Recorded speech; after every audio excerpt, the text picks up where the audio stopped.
outlined a bill that would allow DACA beneficiaries to remain in the United States. Critically, though, it would deny them a path to citizenship. Democrats don't seem in favor of it. They know, of course, that amnesty for illegal immigrants is crucial to their own electoral strategy of importing a new class of voters from abroad. Democratic Congressman from Texas, Beto O'Rourke, represents the border city of El Paso. He's seeking the Democratic nomination to challenge Senator Ted Cruz this fall. O'Rourke has sponsored legislation that would provide illegal immigrants with taxpayer-funded health care and free legal assistance to fight deportation. Congressman O'Rourke joins us tonight. Congressman, thanks a lot for coming on. Thanks for having me. So if you're watching at home, or if you're a voter watching this debate, here you have the Republicans conceding that DACA recipients can stay in the country. They're not going to be deported. And you have Democrats responding by saying, no, that's not enough. We want to make sure that they can vote and bring their relatives over also. So can you understand how some people watching that might conclude that Democrats are spending more time and energy worrying about people here illegally than about American citizens? I guess I don't make the connection, Tucker. I think that most Americans, most Texans, certainly those that I've listened to across the state, want to make sure that Dreamers can continue to remain and thrive in their communities. You have people like Saba Nafries, who I just met, who's a PhD student in mathematical biology in Texas Tech. She's a Dreamer. You have people like Alonzo Guillen, who died trying to rescue his fellow Texans during the flooding after Harvey. He was a Dreamer from Lufkin, Texas. So I was in Booker, right, as Republican as it gets in Texas, and the people in Booker were concerned about Dreamers because they had just deported one of the honor roll students at Booker High School. I'm sorry. Hold on. Just stop your speech really quick. There are a lot of good Dreamers for sure. There are also a lot of bad ones. More Dreamers have been busted for gang membership than have joined the military. I'm not, that's not an indictment of all people here under DACA. It's just, let's just get real. These are normal people, some good, some bad. They're not all valedictorians. But the question is, there are a lot of good American citizens as well. And can you see why, when the Democrats say, we're not going to fund the government unless you allow these people to vote and bring their relatives with them, that maybe it suggests a priority that's out of sync with those of most people here? That's my only question. Yeah, I guess I don't see that. I'll tell you, from my perspective in El Paso, Texas, the city that I represent, where I'm raising my 3 kids who are 11, 9, and 7, I want to make sure that our community continues to thrive. And one of the reasons that we are one of the safest cities in America every single year for the last 20 years is we're a city of immigrants, including Dreamers, who contribute to our success and our safety. And that benefit is spread out over everybody in my community throughout the state of Texas and to this country. So it's very good for America, not just for Dreamers, not just for their families. So I think most Americans see this as a net benefit. Right. I just checked the school numbers in El Paso, the city that you're bragging about. And El Paso is a great city. But 39%, only 39% of graduating seniors from your schools are ready for college in math or English. It seems like maybe that's a bigger crisis than whether or not people here legally can bring their relatives from abroad. Wouldn't you think? I mean, again, priorities.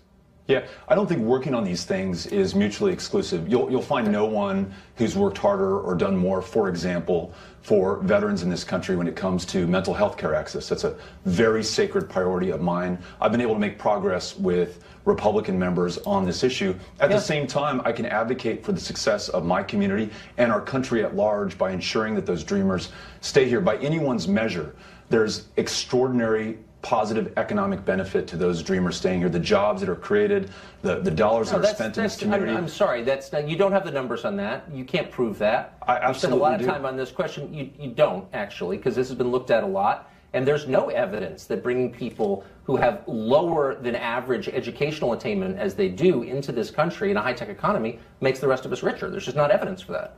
Yeah, well, economists have looked at this, and it's measured not in the millions, but in the tens of billions of dollars to the positive that Dreamers bring to our economy. Let me ask you this. Good for all of us. I mean, a lot of these are minors. These are extrapolations and theoretical. I hope you'll concede that at least. But let me ask you this. Why is it good for Americans? Why should Americans pay for legal representation for people here illegally? You sneak in, taxpayers pay for your lawyer, you sponsor legislation that would allow that. How does that benefit Americans exactly? I think it's keeping true to who we are. When you have asylum seekers from the most violent, brutal countries in the world, like El Salvador, who are young kids or young families, I want to make sure that they have every opportunity to apply for asylum in this country, knowing the laws, having an advocate, and aren't returned to a country where they face, in some cases, certain death. But these are people, just to be clear, that came here illegally. They didn't come as refugees through one of our many programs to bring refugees here. Very often they came as asylum seekers who presented themselves to Border Patrol agents at the border, to customs officers at the ports of entry. And so then taxpayers are paying for them to fight American law in court? I mean, can you see why people would say... Not to fight American law, actually to get right with American law, to make sure that they show up to their court hearings, to make sure that they follow our laws. I think again, that's in everyone's interest. But if you're concerned about security... For us to pay for lawyers so they can fight deportation, that's somehow good for us. Why is it good for us to pay for the health care bills of people who snuck in here against our law? Why did you sponsor legislation that would have allowed that too? It's good for people who are in our country, who are contributing to this country's success, to be safe, to be healthy, to be able to continue to contribute. Did the law specify, did your bill specify it only applied to people who were benefiting our country? I don't think it did. I think it was anybody here illegally would get free health care at taxpayer expense. I'm sorry, with all respect, I'm confused by why we should pay for the health care of someone who broke our law to get here.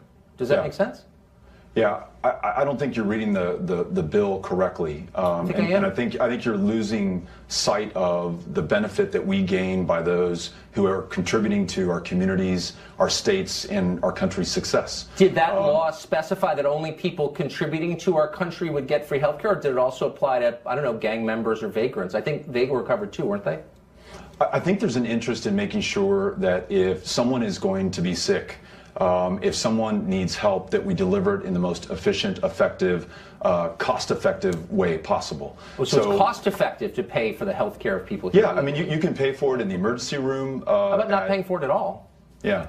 Well, then you can watch people die in your community and in your country. I must be a mean person for not being in favor. Congressman, thank you for joining us. Yeah, thanks. House Republicans, led by Bob Goodlatte of Virginia, have released an outline for what they say a DACA deal ought to look like. It includes mandatory E-Verify, an end to the diversity lottery, authorization for a wall, and more. Congressman Raul Labrador is a Republican representing the state of Idaho, and he joins us tonight. Congressman, thanks for coming on. It's great to be on your show. So you're on the inside of the Congress, obviously. I'm far outside, but we spoke to someone close to leadership today who said he didn't believe that Republicans were at the number they needed to be to get this done. Do you think that's true? Well, I think it's fascinating that the Speaker of the House introduced tax legislation without 218 votes. He introduced a health care bill without 218 votes. But all of a sudden, he's requiring Republicans, conservative Republicans in the House, to have 218 votes before they introduce DACA and border security legislation. Do you think that's fair? No, I think it's very telling, actually. Why do you think, and I didn't know that, why do you think that is?